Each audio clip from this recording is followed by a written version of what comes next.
kita lanjut ke sesi-sesi berikutnya karena masih ada beberapa tema yang sangat menarik juga untuk dibahas. Nah, masih terkait dengan relasi dan komunikasi, mengapa nih suatu keluarga sering mengalami bertengkar dan tidak harmonis, lalu bagaimana cara komunikasi efektif dengan anak tanpa selalu berakhir dengan emosi marah, seperti tadi Pak Adi bilang ya, dekat secara emosi, kalau dekat-dekat jadi emosi.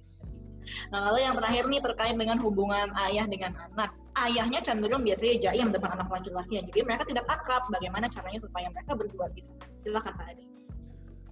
Oke, kalau ditanya mengapa di dalam sebuah keluarga itu sering terjadi pertengkaran, jawabannya ini akan sulit ya. Jadi kita harus tahu betul ini sebenarnya apa yang terjadi di balik ini. Tapi gampangnya begini. Pada saat suami istri, jadi pria dan wanita ini menikah, sebenarnya yang terjadi adalah bertemunya dua program pikiran besar sebenarnya. Jadi si pria ini dia dibesarkan oleh keluarganya.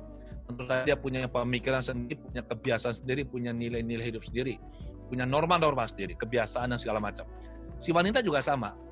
Apabila dua ini bertemu dalam sebuah tempat yang disebut dengan rumah tangga, dan mereka sama sekali tidak menyadari bahwa perbedaan yang mungkin muncul ini hanyalah karena proses pendidikan mereka saat mereka masih kecil, ini biasanya akan muncul banyak masalah. Nah, kita perlu mencari tahu sebenarnya masalahnya yang mana. Satu contoh saja yang saya selalu contohkan ini, urusan pasta gigi saja. Urusan pasta gigi ini bisa bikin orang cerai loh. Misalkan ini, si istri orangnya yang disiplin, orang yang rapi, kerjanya selalu mengikuti aturan, orangnya melankoli ya. Kalau si istri, kalau mencet pasta gigi ini selalu dari bawah katanya. Dari bawah baru ke atas. Nah si suami orangnya sanguin ini. Di rumahnya dulu pada saat dia masih kecil, nggak pernah diajarin bagaimana caranya mencet pasta gigi. Kalau menurut suami, mau dipencet dari bawah, dari tengah, dari atas, nggak masalah. Yang penting keluar. Lihat, ini kan dua perbedaan ini. Istri marah nih. Waduh, ini kok nggak bisa sih disiplin. Si suami bilang, apa sih harus, kenapa sih harus dari bawah? Yang penting kan keluar. Yang penting hasil, katanya begitu. Ini kalau tidak dilakukan diskusi untuk mencarikan jalan keluar, ini bisa runyam loh. Solusinya simpel sih. Ya suami punya pasta gigi sendiri, istri punya pasta gigi sendiri lah. Simpel lah. Ya. Jadi kita harus tahu apa yang terjadi sebenarnya di antara mereka. Pertengkaran itu pasti adalah sesuatu tanda bahwa terjadi perbedaan pendapat. Nah, sedikit mengenai pertengkaran teman-teman. Pertengkaran ini sebenarnya sesuatu yang baik. Rumah tangga yang tidak pernah ada pertengkaran ini rumah tangga yang tidak sehat, bohong. Biasanya itu emosi itu ditekan-tekan ini, ya. Kalau mau bertengkar, saran saya adalah pakai jas. Ingat itu, kalau mau bertengkar pakai jas. Pertengkaran yang sehat itu adalah pertengkaran yang dilakukan dengan pakai jas. Nomor satu itu apa? Jujur. Jadi suami dan istri sama-sama mengungkap faktanya. Apa yang dia rasakan, dia ceritakan semua. Fakta ya, ingat fakta bukan opini. J yang pertama adalah jujur. Kemudian yang kedua adalah apa? Apa itu? Adil. Karena biasanya apa? Biasanya yang bicara cuma satu orang. Entah yang suami yang banyak ngomong atau istrinya yang banyak ngomong. Sehingga ada loh teman saya itu baru ngomong satu katanya, bagaimana saya mau bicara dengan adil Pak? Kenapa? Saya baru sekecap, istri saya sudah 10 kecap Pak. Jadi suaminya baru bicara satu, istrinya sudah dia bilang, itu tembakannya seperti AK-47 Pak, dan lebih dahsyat dari AK-47 dia bilang. Yang sekali pencet, keluar begitu. Jadi jujur, adil lah. Adil artinya sama-sama punya hak untuk bicara dan didengarkan. Jadi kalau misalkan suami bicara 10 menit, istri bicara 10 menit. Ya, jujur, adil. Yang ketiga itu adalah setara. Artinya kalau setara, posisinya itu tidak ada yang lebih tinggi, yang lebih rendah. Kalau tidak setara tuh namanya bukan pertengkaran yang sehat, itu adalah penindasan itu. Oke. Nah, ini saya belajar dari teman saya terus terang ini hasil diskusi saya dengan salah satu teman baik saya di Malang itu Dr. Sabar Rosidi. Jadi hal-hal seperti gini yang biasa kami bicarakan termasuk parenting. Oke, lanjut pertanyaannya. Ya, baik Pak Adi. Jadi kembali lagi ke hubungan antar suami istri apa yang menjadi basic dari parenting atau cara pengasuhan antar orang tua kepada anaknya. Seperti itu. Berikutnya Pak, ini yang ayah jaim depan anak laki-lakinya Pak, gimana caranya supaya bisa?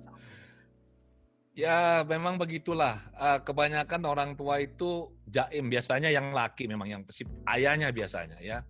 Saran saya beginilah, kita perlu tahu diri juga bahwa kalau mau dekat sama anak kita nggak perlu jaim. Kadang gini, kadang ada orang tua yang ingin memunculkan sosok sebagai ayah yang sempurna. Saya menyadari betul karena ada orang tua ya yang memberikan atau gini, membuat batas atau dalam istilah saya itu ada garis demarkasi. Oke, ini kamu sebagai anak, ini saya sebagai papa. Ini garisnya nih, tidak boleh dilangkai, tidak boleh dilanggar. Ini nggak tepat. Di dalam diri kita ini ada banyak bagian diri. Nanti saya akan bicara mengenai ini secara lebih detail hari Rabu depan ya, live juga dengan Dr. Soleman sebagai host. Jadi ada waktunya di mana kita ini bermain sebagai temannya anak. Nah, kalau sebagai temannya anak dosa jaim. Udah sebagai teman saja, boleh ketawa ngakak-ngakak ya. Kalau perlu bisa guling-guling sama anak, mainlah sebagai anak kecil, sebagai temannya anak. Nanti ada waktunya lagi kita berperan sebagai papanya si anak. Kelihatan kok. Saya melihat ini mulai kecil ya, anak-anak kami. Kalau misalkan kami lagi bercanda, lagi main, itu anak itu bisa, wah gimana. Jadi benar-benar sebagai temannya. Tapi pada saat misalkan kita menaikkan suaranya kita, misalkan begini, nggak boleh loh ya. Begitu kita bilang, nggak boleh loh ya, dengan mata, suara, tatapan, kemudian ada gestur tangan begini. Anak ini sudah tahu nih, ini yang lagi aktif ini papanya sekarang ini. Anak langsung mundur. Dan dia tahu saat ini, jangan main-main dengan si papa ini, karena dia lagi serius nih. Nah, anak akan tahu kapan kita main sebagai papanya, kapan main sebagai temannya. Kalau bisa lebih sering bermainnya sebagai temannya. Kenapa? Anak akan merasa nyaman. Tapi kalau semuanya itu kita memperlakukan diri kita sebagai bapaknya, dan relasinya selalu bapak ke anak, tidak pernah sebagai teman ke teman, itu nggak enak itu hubungan kayak begitu. Dan anak akhirnya tidak bisa dekat. Anak akan merasa ada tembok dengan bapaknya. Seperti itu. Oke, baik. Terima kasih atas penjelasannya Pak Adi. Jadi ada peran yang harus dimainkan oleh orang tua ini ya, baik ibu maupun ayahnya. Jadi kapan menjadi rekan, teman untuk anaknya, kapan menjadi orang tua, papa mamanya yang benar-benar memberikan, hadir sebagai figur otoritas, memberikan arahan. Ya. Baik, ini kita masuk ke tema berikutnya. Nah, ini Pak, terkait dengan memotivasi dan membentuk anak menjadi tangguh. Kita akan simak pertanyaan-pertanyaan yang ada di tema ini. Nah, bagaimana membangun motivasi dari dalam diri anak supaya anak bisa belajar penuh semangat dan membangun rasa kritis terhadap perkembangan ilmu pengetahuan. Lalu, berikutnya bagaimana mendidik anak agar mentalnya tangguh saat dewasa nanti. Dan masih berhubungan juga bagaimana anak bisa tumbuh menjadi pribadi yang kuat, pantang menyerah, dan tidak menunda pekerjaan. Silakan. Oke, bagaimana caranya supaya anak ini semangat belajar, teman-teman? Saya mau tanya dulu satu hal ya, sebagai orang tua. Kalau misalkan Anda melakukan sesuatu yang Anda tidak suka, kira-kira Anda bisa melakukannya untuk waktu yang lama nggak? Tidak. Kenapa? Karena kita tidak suka, karena Anda tidak suka, karena ini menjadi beban. Maka caranya untuk bisa membuat anak semangat belajar, konsisten, itu adalah dengan memberikan pengalaman belajar yang menyenangkan bagi anak. Belajar adalah sebuah kebutuhan. Kita perlu belajar terus sampai nanti kita tua, sampai kita meninggal. Yang terjadi adalah proses belajar ini menjadi sesuatu yang menyakitkan. Anak kalau buat salah dihukum dengan nilainya jelek, dimarahin seperti itu. Ini salah. Kita perlu memberikan pelajaran, pengalaman belajar pada anak bahwa, hey, ini asik loh. Dengan Anda belajar, Anda akan mendapat pengetahuan. Ya, sorry. Ada juga orang tua bilang begini, Pak, supaya anak semangat, motivasi, kalau dia belajar saya kasih reward, boleh nggak? Jangan. Hadiah terbaik bagi seorang anak saat mereka belajar bukan nilai, bukan reward, bukan hadiah-hadiah atau uang atau apa. Hadiah atau pemberian terbaik yang bisa mereka dapatkan dengan mereka belajar adalah mereka akhirnya menyadari kalau mereka mengerti, bahwa mereka mampu. Ini akan memunculkan motivasi intrinsik, kepuasan yang luar biasa di dalam. Nah, pengalaman belajar yang tidak baik ini mengakibatkan apa? Saat orang mau lulus, Happy nggak pada saat lulus S1 dan pegang itu, ijazah tuh. Wah, pegang ijazah. Happy nggak? Happy. Tahu nggak kenapa? Karena banyak orang punya pemikiran begini. Nih. Ini adalah sertifikat saya keluar dari penjara yang namanya sekolah. Mulai sekarang dan seterusnya, saya tidak lagi akan memegang buku-buku itu. Dia capek. Tapi kalau dia happy, dia akan terus belajar. Maka kita perlu memberikan pengalaman belajar yang menyenangkan bagi anak. Seperti itu. Sekarang bagaimana membuat anak tangguh? Sama. Kalau membuat anak tangguh artinya apa? Anak harus diberi kesempatan untuk down. Anak harus diberi kesempatan untuk kecewa, gagal, sakit, itu perlu. Banyak orang tua memproteksi anaknya itu seperti, wah ini seperti porselen, tidak boleh tersentuh, kalau nanti jatuh pecah. Orang tua seperti ini adalah orang tua yang mencelakai anaknya. Ada sebuah pepatah yang mengatakan, kalau kita keras pada diri kita, maka nanti hidup akan lunak terhadap diri kita.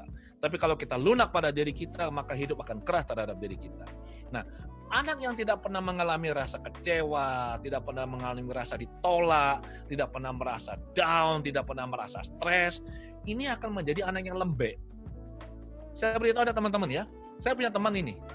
Jadi teman saya ini punya restoran di Pasuruan keluar sedikit, itu ada sebuah warung besar namanya Warung Tengger, rumah makan Tengger. Yang punya itu adalah saya panggil Bunda Wiwi. Bunda Wiwi ini sudah umur 70 lebih ya. Ini sangat jago masak, kulinernya bagus banget. Bunda Wiwi ini ingin mencari cara untuk bisa membuat kecamba yang gemuk, besar, yang panjang. Apa yang beliau lakukan? Jadi ini bibit-bibit ini, kacang hijau ini diletakkan di atas semacam kain, kemudian dikasih beban. Ditekan ini dengan beban. Jadi ada hitungannya, setelah dicoba sekian lama ketemu formulanya. Jadi tekannya harus sekian kilo per sekian sentimeter persegi harus sekian kilo. Tahu nggak? Kecamba yang ditaruh begitu saja dan tumbuh, itu kecamba yang kecil-kecil. Tapi kalau kecamba yang diberi tekanan yang tepat, itu tumbuhnya menjadi kecamba yang panjang, gemuk, dan enak sekali. Sama dengan manusia. Kita butuh tekanan yang disebut dengan eustress, stres yang bisa kita kendalikan, ya, stres yang kita bisa atasi. Nah, stres yang positif ini, eustress ini akan membuat kita bertumbuh secara psikologis menjadi orang yang tangguh. Kalau waktu kecil kita pernah ditolak orang, karena pada waktu kecil kita pernah kecewa, pada waktu kecil kita pernah misalkan merasa sakit, ya, tetapi kita bisa bertumbuh dari situ, kita menjadi kuat. If a problem doesn't kill you, it will make you stronger. Dan supaya anak bisa menghadapi sebuah situasi dan dia menjadikan stres yang tidak baik, menjadi eustress, stres yang bisa menumbuhkan dia butuh dukungan orang tua. Saya kasih satu contoh lagi. Misalkan anak ini besok ujian, dan dia takut sekali karena dia belum mampu. Ya, dia belum menguasai materinya dia. Dan dia bilang sama Anda sebagai orang tua, "Mah atau Pa, ini aku belum bisa loh materi ini. Ini besok ini saya kayaknya nih remedi nih." Anda sebagai orang tua bilang apa? Remedi, belajar sana itu. Malas. Belum berjuang sudah remedi. Itu salah cara kayak begitu. Anda bilang gini, "Nak, kamu belajar semampumu. Sini mama atau papa temani. Mana yang kamu belum bisa? Kalau memang kamu harus remedi, tidak apa-apa. Remedi itu artinya bukan kamu anak bodoh, bukan kamu anak gagal. Remedi artinya kamu belum menguasai materi ini. Maka kamu belajar lagi, kemudian nanti tes lagi. Oke? Lupa, kalau misalkan nanti dapat 0 bagaimana?"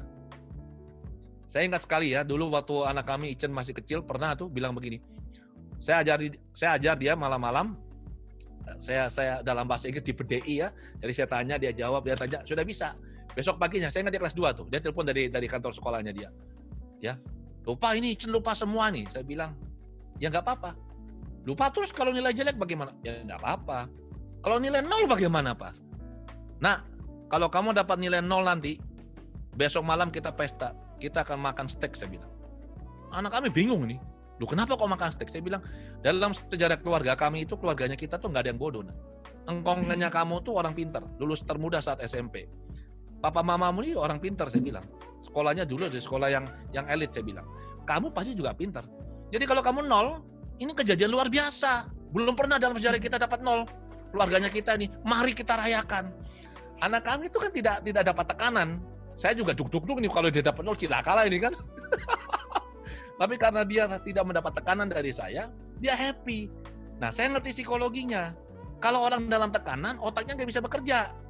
Dia pulang nilainya tinggi banget, 90 lebih. Jadi artinya apa teman-teman? Kalau kita bisa menghargai anak ini, dia akan bertumbuh. Oke, dia akan jadi orang yang tangguh. Berikan dia kesempatan untuk jatuh. Anak ini perlu dikasih vaksin supaya dia kuat. Dan vaksin ini adalah sesuatu yang dia alami sedikit demi sedikit pada saat masih kecil, memberikan dia pengalaman. Oh, kecewa begini, oh ditolak begini, oh sakit begini. Justru dengan dia banyak mengalami kondisi-kondisi yang dalam tanda kutip terpuruk, dan dia bisa bangkit, maka dia akan bisa menjadi orang yang tough, tangguh, kemudian dia bisa punya empati bagi orang lain. Ya, seperti itu. Baik, terima kasih pemaparannya Pak. Jadi kuncinya itu adalah memberikan anak kesempatan untuk stres, tapi tetap didampingi oleh orang tua, seperti itu ya kira-kira ya. Terima kasih Pak atas penjelasannya. Kita akan lanjut lagi, masih di topik untuk meningkatkan motivasi anak. Baik, nah ini Pak, menanamkan sikap resiliensi, bisa bangkit kembali setelah gagal pada anak, lalu membentuk kepribadian anak yang kokoh, sehingga dia punya kontrol diri agar tidak mudah terjerumus ke arus yang salah, dan dampak tekanan terhadap anak secara psikologis, bagaimana seperti itu. Ya, mungkin tadi ini sepertinya sudah dibahas oleh Pak Adi ya. Sudah dibahas. Jadi saya akan menjawab yang ini saja, soal nomor 6 ya, apakah dapat tekanan terhadap anak secara psikologis, walaupun menurut kita itu baik. Nomor 6 saja ya saya jawab ya. Iya, silakan Pak. Setiap anak ini punya daya tahannya masing-masing, teman-teman. Ada anak yang kuat, tough, ada anak yang sedikit agak kurang, ya. Ada anak yang agak sedikit rapuh. Ini kita perlu tahu keunikannya dia dan kita memberikan beban sesuai dengan kapasitas atau kemampuan dia menerima tekanan ini. Oke. Ada anak yang kalau kita bilang, misalkan begini ya, kita bilang, alah, masa gitu aja nggak bisa? Temanmu itu lo bisa, kok kamu nggak bisa? Anak ada yang dibegitukan, oh ya tah, masa dia bisa, saya nggak bisa? Saya akan lebih bisa. Ada anak yang bisa dimotivasi dengan cara begitu. Kita kasih pressure sama dia, kita bandingkan dengan temannya, wow dia malah, oh saya akan tunjukkan saya lebih baik. Ada, tapi ada juga anak yang kalau Anda lakukan, walah gitu aja masa nggak bisa? Apa yang dia lakukan? Dia nangis. Jadi kita harus mengerti keunikan anak, dan ini berhubungan dengan tipe kepribadian. Sepertinya Erika dan teman-teman ID Plus, kita perlu bikin acara khusus membahas soal kepribadian yang tadi saya jelaskan itu ya. Ya. Kalau dijelaskan itu bisa sekitar mau 1,5 jam, 2 jam sendiri dengan tanya jawab. Jadi kita memberikan tekanan sesuai dengan porsinya, jangan dipaksa. Ya, sama dengan kalau mobil cc-nya kecil, jangan kasih bebannya berat. Setiap anak punya keunikan dan kita tumbuh kembangkan mengikuti keunikannya dia, bukan menurut keunikannya kita. Dan seringkali orang tua bilang begini, masa gitu aja nggak bisa? Papa dulu, nah selalu ngomong gitu tuh. Atau mama waktu kecil, nah selalu begitu tuh. Ya, jadi kita nggak bisa mengatakan seperti itu. Oke? Lanjut. Baik. Terima kasih Pak Adi, kita lanjut lagi. Nah tadi sudah ada izin dari Pak Adi ya Pak ya, berarti kita bisa bikin acara bersama lagi ya Pak antara ID Plus dengan AWGI ya. Karena kalau bahas parenting ini emang seru banget ya, bisa bersesi-sesi, berepisode-episode ini bahas. Berikutnya ini Pak, menarik nomor 7 ini. Sudah punya impian anak kelas 10, 1 SMA berarti ya, 10 ini ya. Sudah mendekati target malah mengendur, kayak gitu ya. Menurut orang tuanya maksudnya bisa lebih kencang. Nah, bagaimana ini menghadapinya? Gitu. Lalu yang ke-8, memotivasi anak yang sudah kehilangan semangat hidup dan berkarya. Bagaimana agar bisa mencintai dirinya lagi dan bisa kembali. Silakan Pak. Oke, nomor 7 dulu ya. Memang begini teman-teman, ada orang yang dia pada saat dia punya ide, dia kejar ya, pada saat dia hampir mencapai goal, dia mengendor. Ini tidak hanya terjadi pada anak SMA atau anak SMP, bahkan orang dewasa, profesional pun banyak yang mengalami seperti ini. Saya menangani. Jadi di awal menggebu-gebu, dia kerja sangat bagus, pada saat bisnis atau karir sudah naik dan hampir mencapai puncak, dia mundur. Ini terkait dengan pola asuh. Anak besar kemungkinan pernah mengalami kegagalan, dan kegagalan ini membuat dia kecewa berat, bisa jadi karena dia tidak bisa menerima kekalahan ini atau kekecewaan ini, bisa juga mengalami saat dia mengalami kegagalan, ada tekanan dari orang tua atau dari lingkungan, sehingga dia akhirnya memutuskan tidak mau untuk lanjut. Nah, kita perlu mencari tahu ini kenapa. ya, tanyakan anak ini apa yang terjadi, apa yang dia rasakan. Cara yang paling mudah biasa yang saya sarankan adalah, saya bilang begini, coba kamu tutup mata. Dia tutup mata. Pura-puranya, saya bilang, pura-puranya goal kamu ini sudah tercapai. Dia tutup mata, bayangkan goal sudah tercapai, sudah. Terus saya tanya, waktu kamu merasakan goal kamu sudah tercapai, ya pura-puranya, perasaan kamu ini enak enggak? Biasanya anak bilang, enggak enak. Berarti ada penolakan dari bawah sadarnya. Ini perlu diproses. Lanjut. Oke, baik. Tadi Pak yang terakhir, anak yang sudah kehilangan semangat untuk hidup dan berkarya, Pak, bagaimana memotivasi kembali, Pak? Satu, anak ini nggak boleh ditekan. Kemudian saran saya adalah berikan dia kesempatan untuk cerita, didengarkan. Kalau memang cara-cara yang konvensional kita sudah coba dan itu nggak bisa, saya sangat menyarankan atas izin dari anak ini ya. Anak ini dipertemukan dengan profesional. Bisa ke psikolog klinis, bisa ke hipnoterapis klinis untuk bisa membantu. Karena seringkali ada perasaan tidak nyaman di sini yang mengganggu dan mengakibatkan anak ini nggak ada motivasi. Emosi negatif yang ada dalam diri kita, jangan main-main loh. Anak kecil pun sama. Kalau ada emosi negatif, apalagi akhirnya itu numpuk ya, banyak dalam diri kita. Emosi negatif ini dia akan menyedot, mengambil energi psikisnya kita. Saya bilang energi kehidupannya kita. Akibatnya kita akan menjadi orang yang tidak semangat, tidak bisa mencintai diri sendiri. Kemarin saya membantu satu wanita dewasa. Pintar sekali wanita ini. Ada masalah dengan mantan pacar. Jadi wanita ini sudah hampir 2 tahun merasa emosinya tidak karuan, naik turun, merasa down, kemudian merasa diri tidak berharga, menyalahkan dirinya sendiri, marah sama mantannya, segala macam. Saya hanya bilang sama dia, kamu anak pinter, karena sekolahnya juga sekolah yang sangat sulit sekali di luar negeri, dan saya tahu itu butuh otak yang sangat encer. Dia lulusan jurusan aktuaria, sangat pinter ya. Dan saya bilang, saya akan bantu kamu, kuncinya cuma satu, kamu izinkan, kemudian yang paling penting adalah kamu menyadari ini hanyalah emosi. Kamu izinkan enggak? Dia bilang, saya izinkan, Pak. Saya bantu dia, saya proses dia apa yang terjadi, emosinya sekejap hilang. Setelah emosinya hilang, saya tanya, gimana perasaannya? Iya ya, sekarang enak ya. Masih marah nggak sama dirimu? Enggak. Masih marah nggak sama di situ? Enggak. Gimana? Saya lebih semangat sekarang, Pak. Nah, artinya energi yang tadi diambil oleh emosi negatif yang sekian lama ada dalam dirinya dia, sekarang bisa kembali ke dirinya dia sehingga dia bisa pakai untuk kebaikan dirinya dia. Jadi ini kita sudah bicara strategi terapi sudah. Seperti itu. Lanjut. Oke, baik Pak Adi. Terima kasih Pak atas jawabannya. Nampaknya tadi itu adalah pertanyaan terakhir untuk tema ini. Kita berikutnya akan masuk ke tema berikutnya seperti itu ya. Dan karena waktu kita terbatas, ini sudah pukul 5:05 gitu ya. Mungkin nanti pertanyaan-pertanyaan yang masih belum terjawab dalam sesi ini itu akan menjadi insight buat kami di IDPLUS dan di OWGI untuk menyelenggarakan sesi-sesi parenting berikutnya dengan tema-tema yang mungkin masih belum terbahas. Kira-kira seperti itu ya Pak Adi ya. Kita bisa kasih waktu sedikit lah, kita kasih waktu ekstra. Oke. Boleh. Baik. Nah, kita masuk ke tema yang kelima, ini terkait dengan bakat minat dan penjurusan pemilihan sekolah kepada anak-anak. Nah, ini pertanyaan-pertanyaan yang masuk ke dalam tema kelima ini terkait dengan bakat minat dan penjurusan. Nah, cara cepat untuk mengenali bakat minat pada anak, lalu bagaimana bisa menggugah minat anak pada bidang ilmu pengetahuan alam, lalu bagaimana memilih jurusan kuliah yang sesuai dengan kemampuan anak, dan bagaimana menyiapkan anak masa depan dan karirnya ketika sudah beranjak dewasa. Baik, silakan. Oke, bagaimana cara cepat dan praktis mengenali bakat dan minat pada anak? Jawabannya simple. Jangan melakukan tes. Oke? Jangan melakukan tes bakat, tes minat, tes IQ, tes ini, tes itu, enggak usah. Kenapa? Buang uang. Selama anak ini baik-baik saja, udah nggak usah tes yang aneh-aneh. Yang perlu kita lakukan adalah memberikan anak pengalaman belajar, stimulasi sebanyak-banyaknya. Kalau saya bilang stimulasi berarti pengalaman belajar. Caranya bagaimana? Anak mulai kecil diberikan kesempatan les. Les nyanyi, les renang, les piano, les bela diri, les masak, les merangkai bunga, les apapun. Saran saya adalah anak waktu kecil dikasih les apapun kecuali les pelajaran. Udah, itu aja.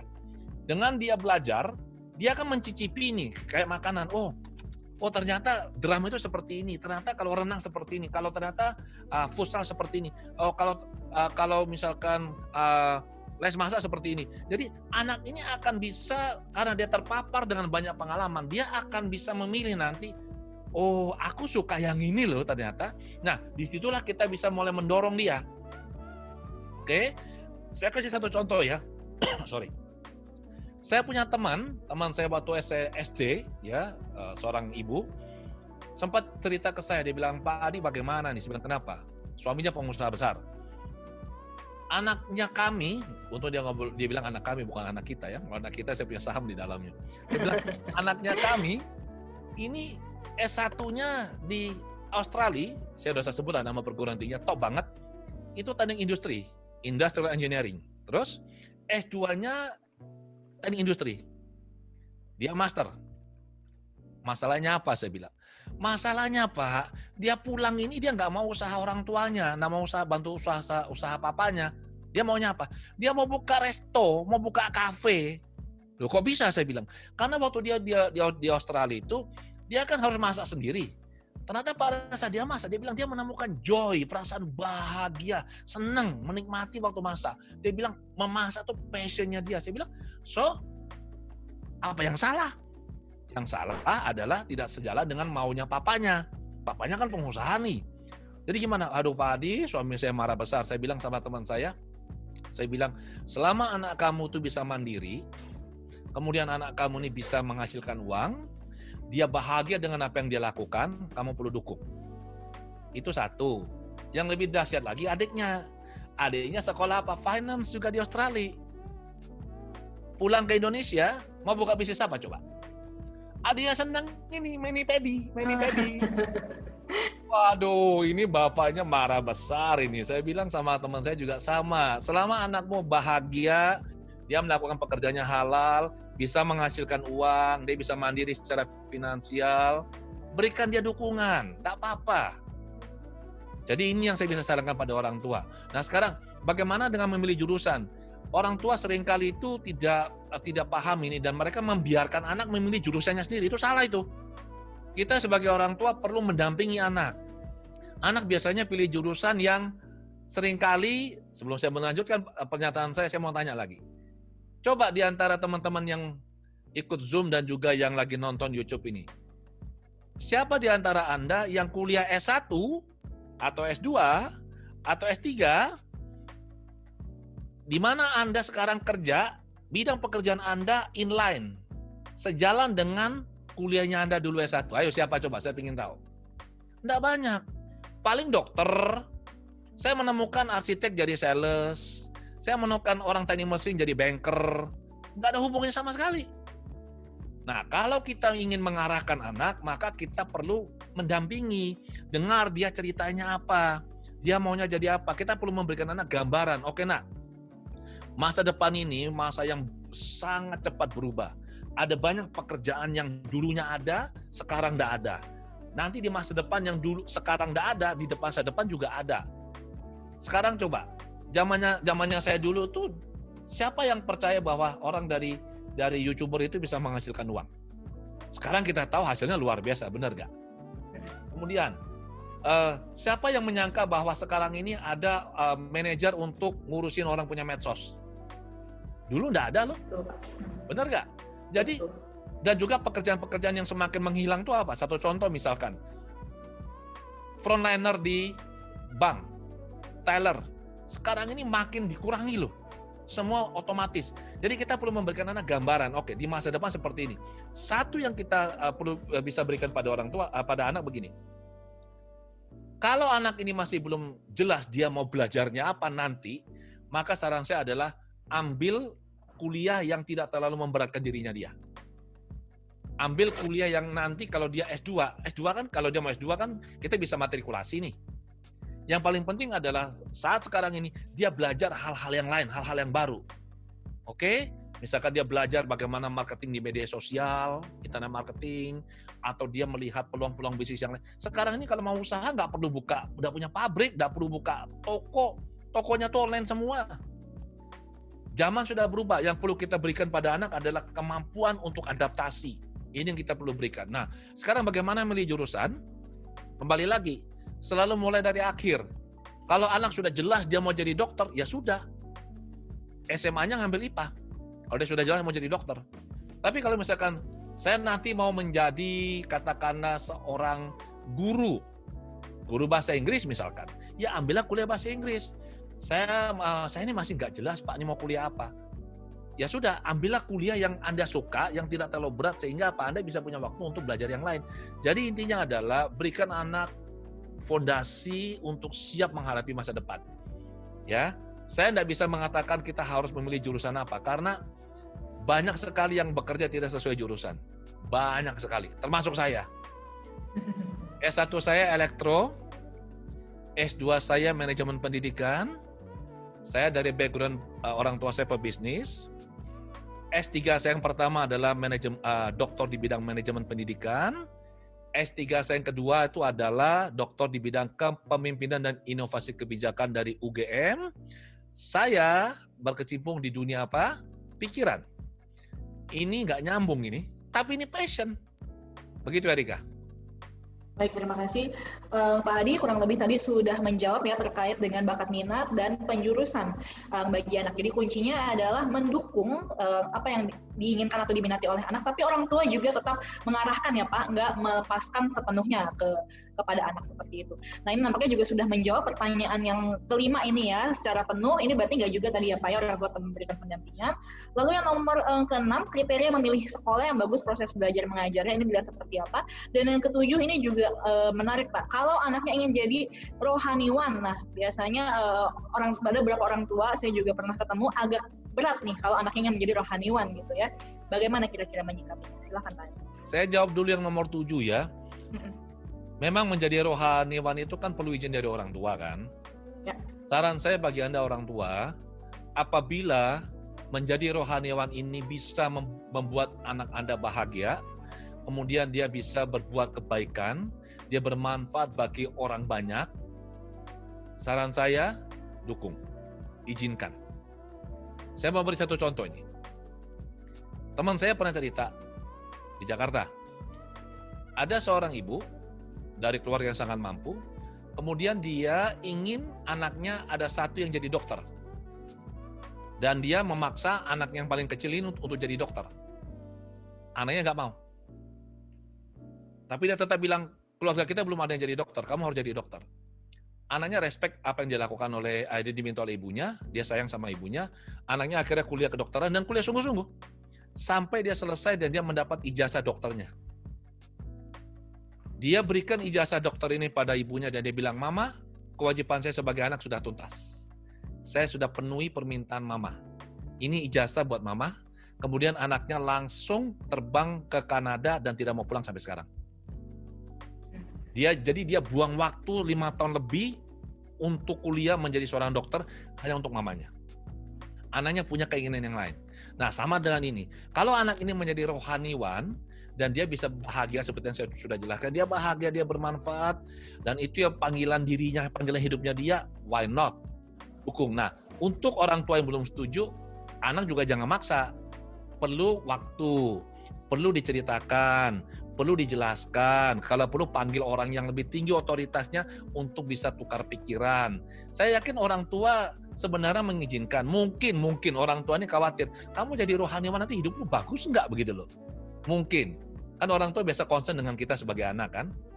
Nah tadi yang sebelumnya apa pertanyaannya ini Erika?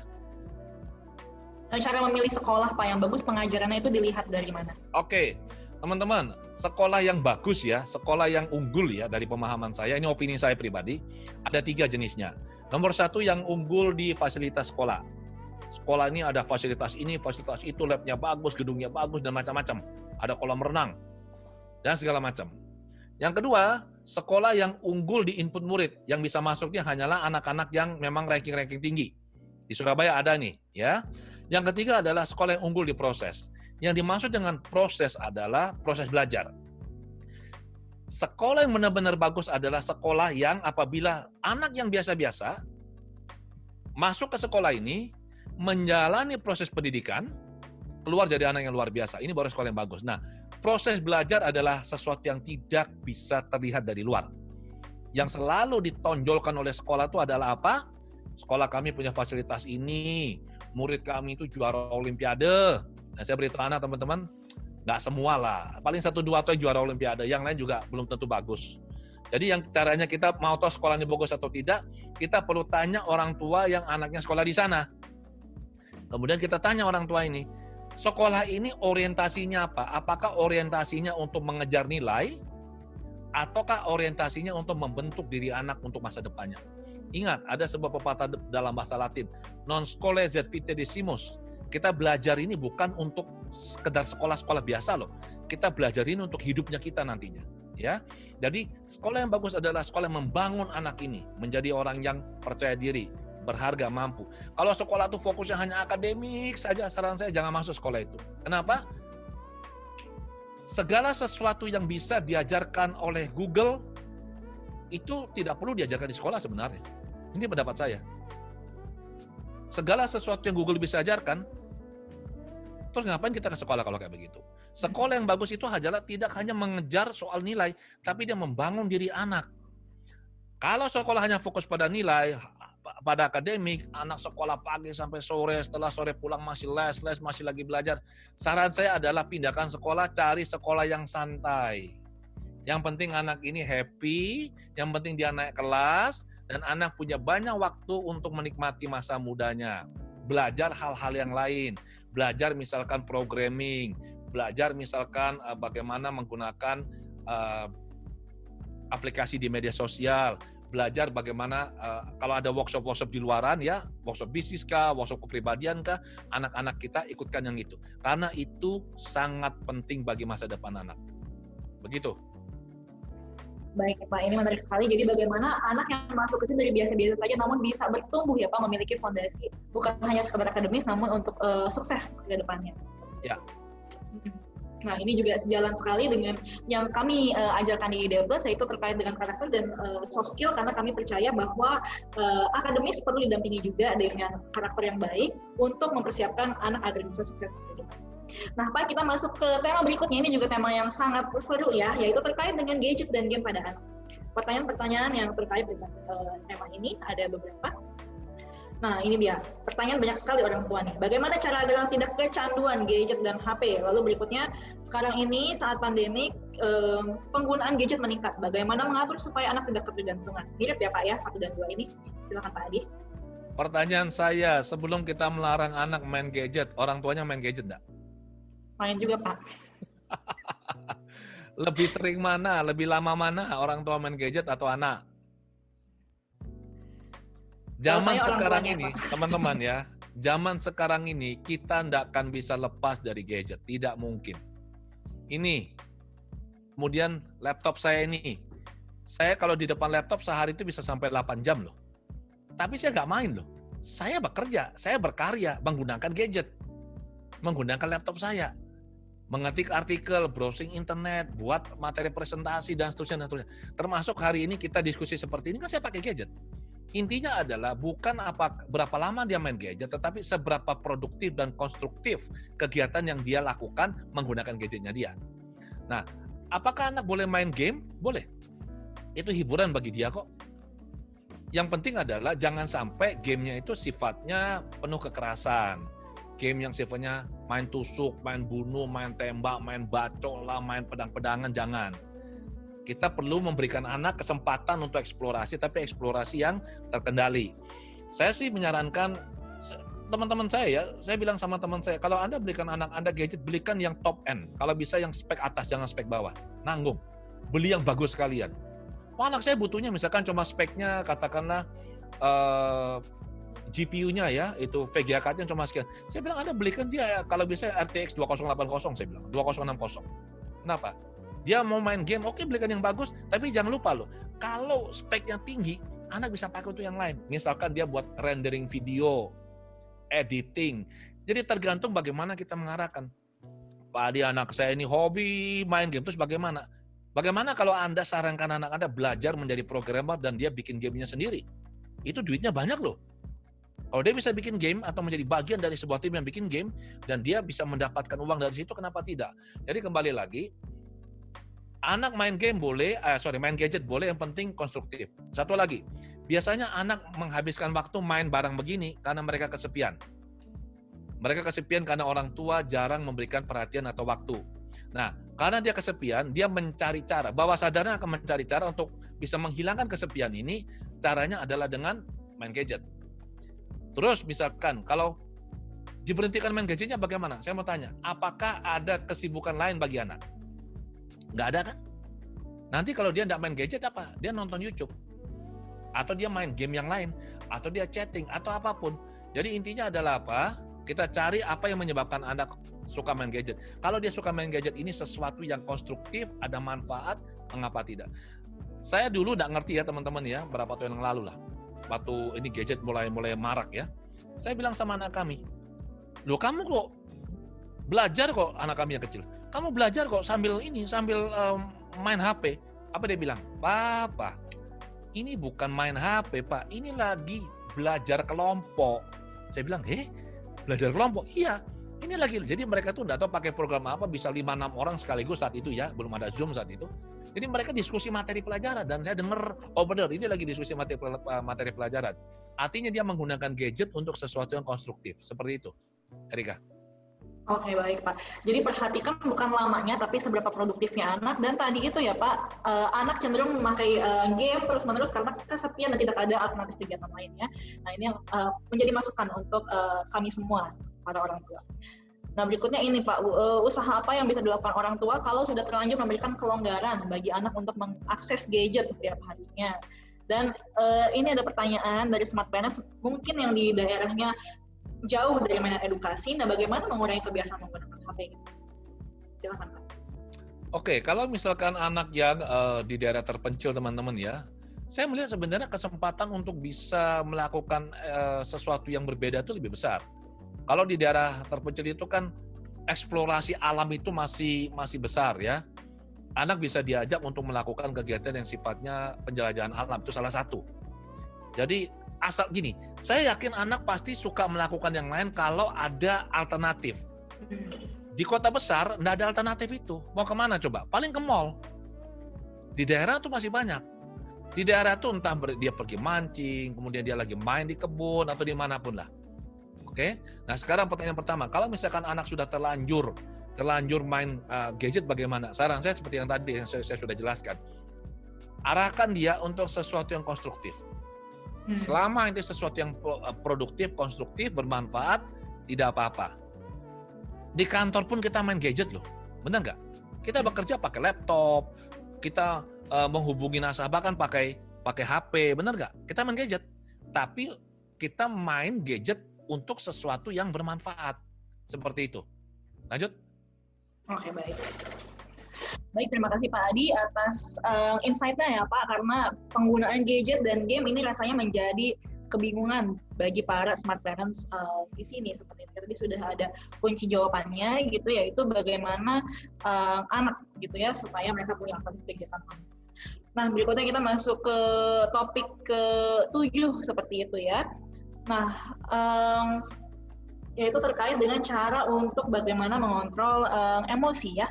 Nah Pak Adi ini mungkin saya dan teman-teman ID Plus ini mewakili, mohon izin nanti tema ke-7-nya mungkin menjadi tema terakhir ya Pak yang kita bahas untuk webinar hari ini ya Pak ya. Nanti berikutnya kita akan atur menjadi insight gitu untuk kegiatan-kegiatan edukasi parenting lainnya. Nah ini terkait dengan emosi, bagaimana agar anak bisa mengendalikan emosi dengan baik dan bagaimana melakukan pendekatan anak yang mudah marah dan emosi. Baik, silakan Pak Adi. Oke, bagaimana agar anak bisa mengendalikan emosi dengan baik dan bagaimana supaya anak itu tidak mudah tersinggung? Intinya begini, kecerdasan emosi ini adalah sesuatu yang perlu dilatih, sesuatu yang diajarkan kepada anak. Jadi tidak ada ceritanya tiba-tiba anak tuh langsung cerdas secara emosional tuh enggak. Anak tuh harus dididik. Nah, caranya adalah sedini mungkin anak tuh dikenalkan pada emosinya. Jadi kalau misalkan anak lagi tantrum tuh, lagi marah, kita akan jelaskan. Kita bilang, oh kamu lagi marah ya? Anak lagi nangis nih, oh kamu lagi sedih ya? Oh kamu lagi kecewa ya? Apa yang kamu rasakan? Jadi kalau anak ditanya kan dia harus jawab nih. Nah itu artinya kita melatih anak untuk bisa mulai belajar mengekspresikan apa yang dia rasakan. Nah selama ini kan tidak. Kalau anak marah, udah lanjut dong, nggak boleh terus ya. Awas kalau kamu lanjut marah-marah. Itu tidak komunikatif. Cara untuk bisa anak bisa mengendalikan emosinya adalah pertama dia harus mengenal apa yang akan dia kendalikan. Jadi mengenalkan emosi pada anak. Kecerdasan emosi ini salah satunya teman-teman diukur dengan cara, menurut pendapat saya, seberapa banyak kosakata yang Anda kuasai atau anak kuasai yang bisa menjelaskan emosinya. Kalau saya tanya orang dewasa, apa yang kamu rasakan? Stres. Loh kenapa? Pembantu pulang, stres. Terus anjing saya mati, stres. Anak saya remedi, stres. Semuanya stres. Padahal stres itu punya arti sendiri. Emosi kan ada yang kecewa, sedih, terluka, marah, kesepian, merasa bosen, merasa bersalah, benci, bahagia. Nah, setiap emosi ini kan berbeda. Kalau anak tidak tahu apa yang dia rasakan, tidak bisa memberikan label atau nama pada apa yang dia rasakan, terus bagaimana dia mau mengendalikan? Seringkali orang bilang sama saya, Pak, saya lagi stres. Enggak, kamu lagi marah. Enggak, saya stres. Enggak, kamu lagi marah, saya bilang. Marah artinya kamu merasa diperlakukan tidak adil oleh orang lain. Ah, betul, Pak. Masa kita lagi repot-repot begini, pembantu langsung pulang, Pak. Dia bilang, itu artinya kamu marah. Kamu merasa diperlakukan tidak adil. Yang namanya stres itu artinya maknanya, kamu punya banyak kesibukan dan kamu merasa waktumu itu sempit, tidak cukup. Itu namanya stres. Saya lagi stres, Pak. Enggak, kamu lagi sedih, saya bilang. Enggak, kamu lagi sedih, saya bilang. Kamu buktinya nangis. Tahu artinya sedih? Enggak tahu, saya kasih tahu. Sedih artinya kamu merasa kehilangan sesuatu yang bermakna. Oh ya benar Pak ya, anjing saya itu mati Pak. Anjing kesayangan yang mulai kecil sama saya Pak, itu sedih. Nah, kalau anak kita latih mulai kecil dan dia mengenal emosinya, kemudian kita bilang, coba cerita nak. Nah, kalau anak mengungkapkan perasaannya dan dia tidak dimarahi, artinya dia merasa aman. Maka disinilah anak belajar untuk mengendalikan dirinya. Kita kalau mau mengendalikan sesuatu, kita harus tahu apa yang kita mau kendalikan, dan kita harus tahu bagaimana karakter apa yang mau kita kendalikan. Sama dengan emosi. Begitu Erika. Baik Pak. Jadi ini sebenarnya juga sejalan banget tadi yang sudah dijelaskan oleh Kak Aristo terkait program-program di D+, di mana kami juga memiliki program untuk mengajarkan kecerdasan emosi pada anak-anak seperti itu. Sehingga ketika tumbuh dewasa nanti, anak bisa mengendalikan emosinya dan tadi itu tidak punya kosakata mengenai emosi sehingga bisa mengontrolnya dengan. Nah, berikutnya ini terkait dengan mengontrol diri saat merasa kesal, meskipun bukan karena anak, ini berarti orang tuanya ya Pak ya, yang mengontrol diri supaya nggak reaktif ketika berinteraksi dengan anak. Lalu berikutnya, tetap sabar saat mengajari anak pelajaran sekolah. Nah, ini mungkin pertanyaan banyak orang tua karena selama pandemik ini menjadi guru juga bagi anak-anak di rumah ya. Baik, silakan. Oke, bagaimana mengontrol diri saat merasa kesal, meskipun bukan karena anak ya. Saya beritahu Anda teman-teman, bagi mama-mama terutama ya, emosi kita ini sangat mudah dipengaruhi oleh kondisi fisik. Kalau kita dalam kondisi capek, kita akan mudah marah, itu pasti. Itu alamiah itu. Kita sudah letih, kita sudah capek sekali, atau kita kurang tidur, ini secara otomatis akan membuat kita mudah marah. Jadi kalau Anda mudah marah, susah kontrol emosi karena Anda capek, lelah, saran saya istirahatnya harus cukup. Kalau istirahatnya sudah cukup, barulah kalau misalkan emosinya masih susah dikendalikan, artinya apa? Di dalam diri Anda ini sudah banyak emosi nih. Ini perlu dinetralisir. Ada banyak teknik. Salah satunya Anda bisa ke situs saya adwgunawan.com/download. Anda bisa lihat di bagian bawah ada teknik Hypno EFT. Anda bisa download, Anda print, Anda pelajari protokolnya, Anda bisa hilangkan emosi Anda yang mengganggu Anda dengan teknik itu. Cara lain lagi adalah Anda bisa menggunakan, nih saya kasih lihat nih ya, ini ada buku The Hard Technique, ada DVD-nya, ini saya ciptakan. Anda bisa menggunakan teknik ini untuk bisa mengatasi emosi-emosi yang mengganggu Anda, termasuk juga emosi anak Anda. Sekedar informasi ya, saya kemarin saya membantu wanita tadi saya ceritakan yang masih baper, belum bisa move on karena ada perasaan marah sama mantan pacarnya. Saya menggunakan teknik ini. Oke, dalam sekejap plong dan setelah itu dia merasa lega, seperti itu. Tadi pertanyaan yang satunya lagi apa? Yang satunya lagi adalah tadi yang terkait dengan ketika mengajari anak di rumah, gimana supaya bisa sabar. Bagaimana ini juga bisa sabar? Ibu-ibu kayaknya nih yang bertanya. Begini, ya. Begini teman-teman ya, begitu PSBB ini dimulai, sekolah-sekolah diliburkan, itu ada semacam meme yang dikirim oleh beberapa teman. Jadi ada dua anak yang saling telepon-teleponan ini ya. Anaknya yang kecil satu tanya, kamu gimana nih belajar di rumah? Terus kata temannya apa? Guru di rumah lebih galak daripada guru di sekolah katanya. Nah, di sini satu hal yang kita perlu tahu teman-teman, bahwa mengajar anak atau mendidik anak itu tidak mudah.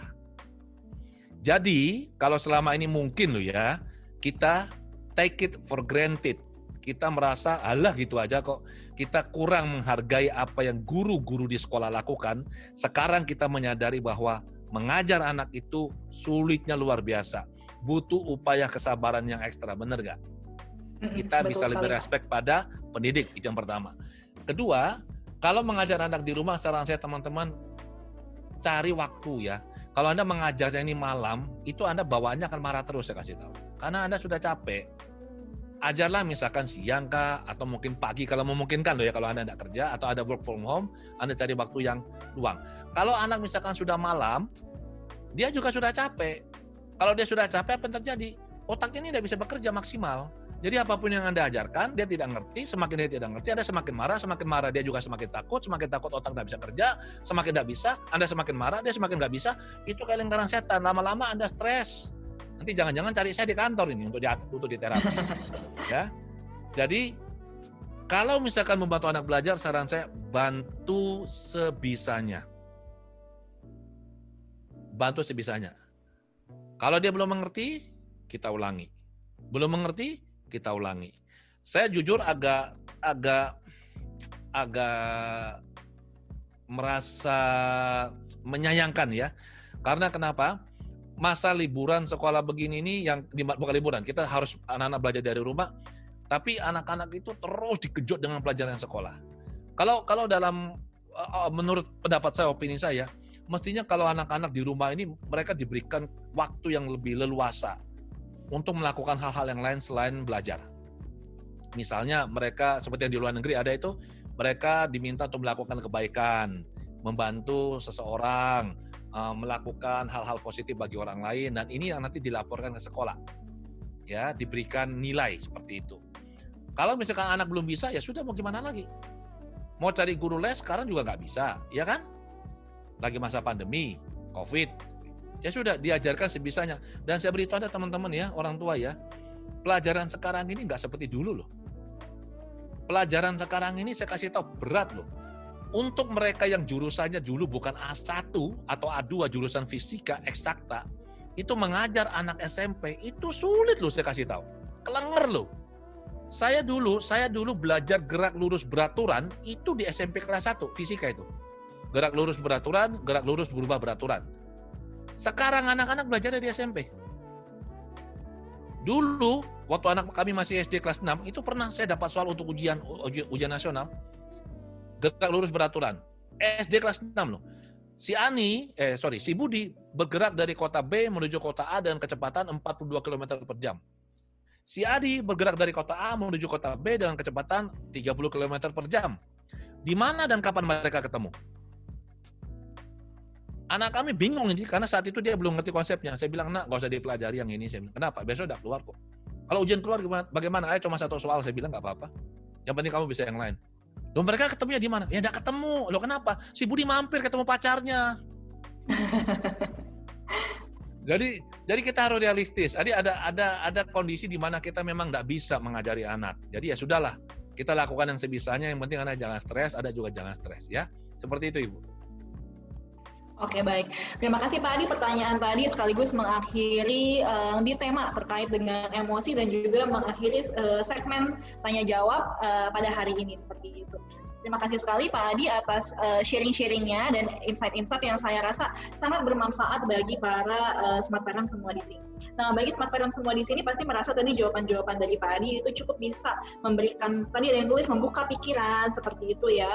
Ada juga tadi yang thank you pertanyaannya sudah dijawab, jadi memberikan solusi dari permasalahan yang mungkin sedang dihadapi oleh para smart parents.